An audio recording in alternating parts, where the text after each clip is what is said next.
महाराष्ट्र नवनिर्माण सेनेचे अध्यक्ष राज ठाकरे यांनी 30 मार्च रोजी मनसेच्या गुढीपाडव्या मेळाव्यात मराठी भाषा आणि मराठी अस्मितेवर पुन्हा एकदा भाष्य केले। यावेळी त्यांनी महाराष्ट्रातील प्रत्येक बँकेत मराठी वापरली जाते की नाही ही बाब प्रत्येक आस्थापनेत तपासून पहा असे आदेश राज ठाकरे यांनी दिलेत। ज्यानंतर आता मनसेने कामाला लागलेत। ठाण्यातील मनसे कार्यकर्त्यांनी बँकेवर धडक मारली। यावेळी बँकेतील कार्यालयात कुठेच मराठीत आढळून येत नसल्याचं मनसेच्या निदर्शनास आणलं।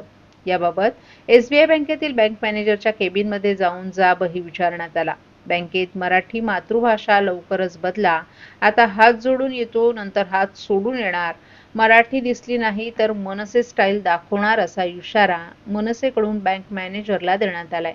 तसंच बँकेतील इंग्रजी आणि हिंदी भाषिक फलक मनसे कार्यकर्त्यांनी उतरवले।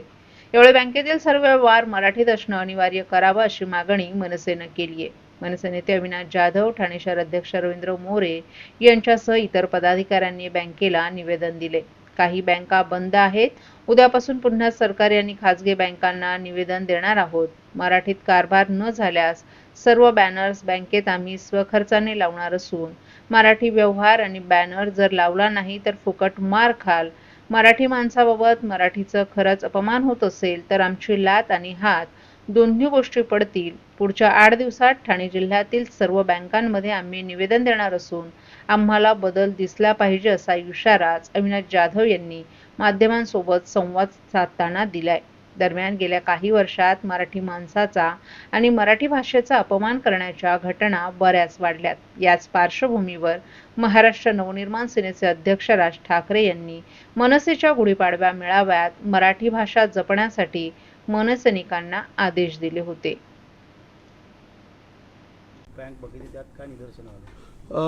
काल परवा सन्माननीय राजसाहेबांचं भाषण झाल्याच्या नंतर मला या भागातल्या आमचं इथे मनसेचं पक्ष कार्यालय तर एका महिलेचा कॉल आला आणि त्यांनी मला सांगितलं की तुमच्याच पक्ष कार्यालयाच्या मागे एक एसबीआय बँक आहे आणि आमचं अकाउंट तिथे आहे। आम्ही तिथे ज्या वेळेला जातो त्यावेळेला जे राजसाहेब म्हणाले की हिंदीत बोललं जातं, मराठीत बोलताना ती लोक नाटकं करतात।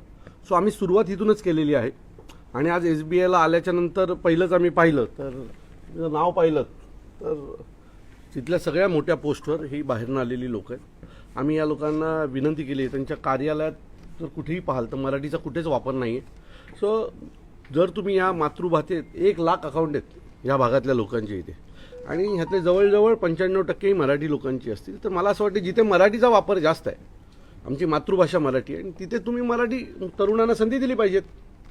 जास्तीत जास्त मराठी मुलं कामाला असली पाहिजेत, त्याच्यासोबत डोअर कीपर असतील तेही मराठीत असले पाहिजेत, कारण एसबीआयमध्ये बऱ्यापैकी ज्येष्ठ नागरिकांचे खाते असतात किंवा पेन्शनर लोकांचे खाते असतात आणि ही सगळी मराठी लोक आहेत। सो आम्ही आज यांना ताकीद दिलेली आहे की याच्यापुढे बँकेच्या भिंती देखील आम्हाला मराठीत दिसल्या पाहिजेत आणि ते जे काही डेस्कवर असलेली मुलं ही जवळजवळ सगळीच मुलं ही मराठीत असली पाहिजे।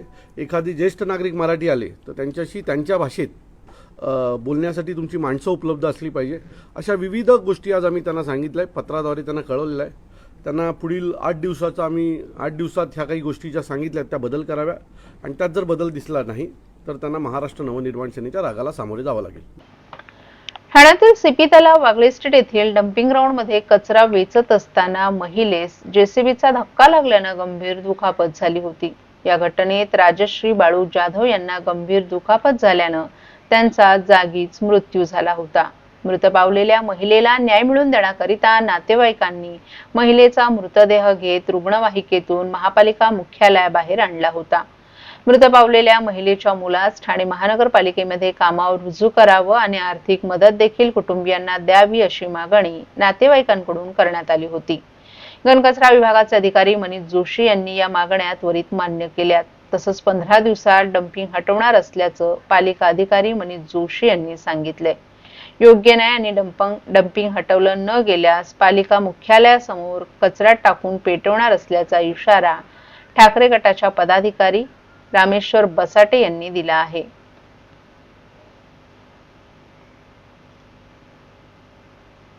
महाराष्ट्रातील भगिनींना आधार देणारी राज्य शासनाची मुख्यमंत्री माझी लाडकी बहीण योजना। या योजनेअंतर्गत अल्प उत्पन्न गटातील 21 ते 65 वयोगटाच्या भगिनींना मिळणार दरमहा 1500 रुपयांची मदत। अर्ज करण्यासाठी 31 ऑगस्ट 2024 पर्यंत मुदतवाढ. कुटुंबाचं वार्षिक उत्पन्न 2.5 लाख रुपयांपेक्षा कमी असलेल्या महिला पात्र. कुटुंबाकडे पिवळं किंवा केशरी रेशन कार्ड असल्यास उत्पन्नाचा दाखला आवश्यक नाही. पांढरं रेशन कार्ड असेल किंवा रेशन कार्ड नसेल तर कुटुंबाचं वार्षिक उत्पन्न 2.5 लाखांपेक्षा कमी असल्याचा दाखला आवश्यक. योजनेसाठीचा ऑनलाईन अर्ज नारी शक्ती दूत ॲपवरून किंवा पोर्टलवर भरता येईल. ज्या भगिनींना ऑनलाईन अर्ज भरता येत नसेल त्यांच्यासाठी अंगणवाडी, ग्रामपंचायत, वॉर्ड ऑफिस, सेतू सुविधा केंद्रामध्ये किंवा आशाताई बचत गटाच्या CRP यांची मदत उपलब्ध. आता आपल्याला अभिमानानं म्हणता येईल, सुखी आणि सुरक्षित आहे माझी लाडकी बहीण.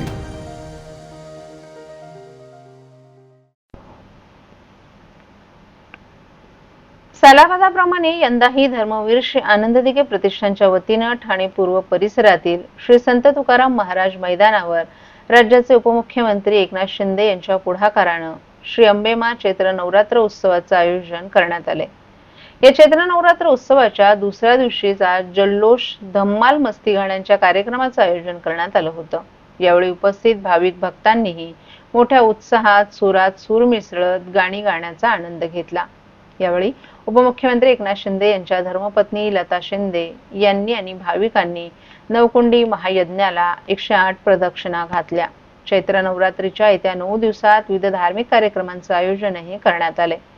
यामध्ये दररोज महायज्ञासोबतच महाप्रसादाचं देखील आयोजन करण्यात आलं असून सध्या देवीच्या दर्शनासाठी भाविकांनी अलोट गर्दी केली आहे.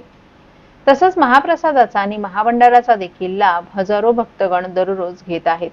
या कार्यक्रमाच्या ठिकाणी एकनाथ शिंदे यांचे वडील संभाजी शिंदे, बंधू माजी नगरसेवक प्रकाश शिंदे, माजी सभागृह नेते पांडुरंग पाटील आणि परिवहन समिती सदस्य जयप्रकाश कोटवानी आणि इतर मान्यवर पदाधिकारी, कार्यकर्ते, भाविक, भक्तगण मोठ्या संख्येनं उपस्थित राहत आहेत. यावेळी प्रकाश कोटवानी यांनी पत्रकारांशी बोलताना या नवरात्र उत्सवाविषयी अधिक माहिती दिली.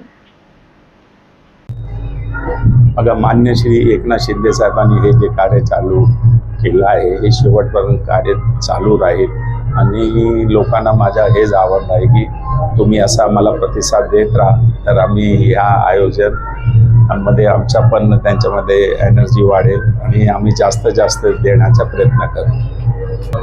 देखावा दरवर्षी आम्ही बदलतोय. कधी कुठला जे पण आपले हिंदुस्थानमध्ये देऊळ आहे प्रत्येक वर्षी कुठला तरी एक देवळाचा हे करून ते देखाव्याचा आम्ही प्रदर्शन इथे करतो. पोस्टर लावण्यासाठी मी कधी 1 रुपयाही खर्च केला नाही आणि यापुढेही करणार नाही. मात्र हल्ली कोणतंही पद मिळालं की कार्यकर्ता साला में तो सांप बन गया अशा तोऱ्यात मिरवतो. होर्डिंग, बॅनरबाजी करत अशी टीका केंद्रीय भूपृष्ठ वाहतूक मंत्री नितीन गडकरी यांनी कार्यकर्त्यांचे कान टोचले.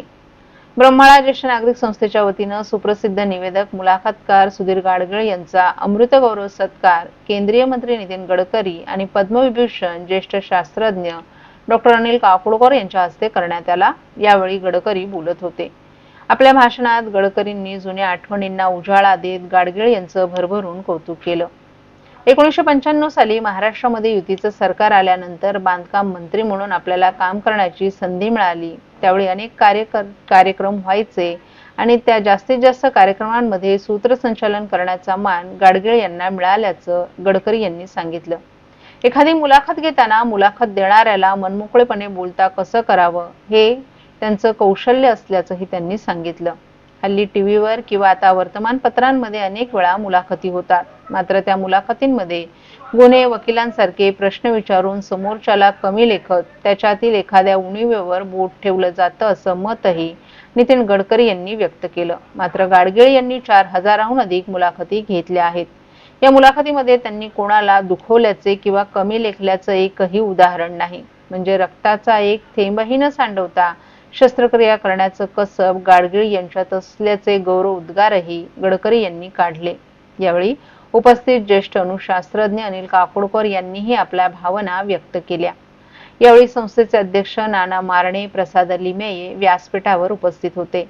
दरम्यान ठाणे शहरातील विविध क्षेत्रात कार्यरत असणाऱ्या व्यक्तींचा नवरात्र पुरस्कार देऊन त्यांना गौरवण्यात आलं. जगन्मित्र सुधीर गाडगीळ या ग्रंथाचं प्रकाशन मान्यवरांच्या हस्ते यावेळी करण्यात आलं.